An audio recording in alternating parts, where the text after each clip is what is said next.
លក់ទាំងស្ដាយបងប្អូនអើយនេះដោយសារតែអត់មានលុយទិញចំណីឲ្យមន់ស៊ីក៏ដាច់ចិត្តលក់ប្រេស៊ីលមកគូហ្នឹងហើយលក់ឲ្យខាងបងនៅខាងកំពង់ស្ពឺហ្នឹងហើយញីមួយឈ្មោលមួយហ្នឹងហើយស្អាតណាស់ហើយគីឡូវាក៏ធំទៀតហើយនេះទីតាំងគាត់ហ្នឹងហើយក៏សូមអរគុណបងដែរដែលទិញ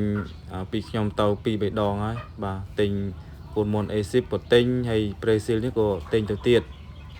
ចឹងក៏អរគុណបងធំហ្នឹងដែលបងជឿជាក់និងទុកចិត្តមកលើเพจខ្ញុំបាទចន្ទថាចែករំលែកតែងតែទិញខ្ញុំមិនថាទិញមន់ឬក៏ទិញថ្នាំអីទេក៏តែងតែជួយទិញក៏សូមអរគុណបងធំហើយជូនពរបងយកទៅចិញ្ចឹមឲ្យបានកកបហេងបងណាអរគុណច្រើនណាបងហើយសូមបញ្ជាក់ប្រាប់បងប្អូនទាំងអស់គ្នាផងដែរបងប្អូនឆ្ងល់ថាពូជមន់ហ្នឹងពូជមន់អីអញ្ចឹងពូជនេះគឺប្រេស៊ីលបាទហើយពូជនេះវាពងច្រើនហើយស្រួលចិញ្ចឹមធំលឿនណាបងប្អូនបាទវាស្រួលចិញ្ចឹមជាងមន់ស្រែព្រោះអីវាធំលឿន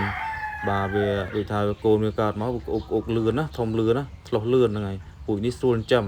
បាទហើយក៏វាធន់នឹងជំងឺផងដែរហើយពូជពងច្រើនបាទ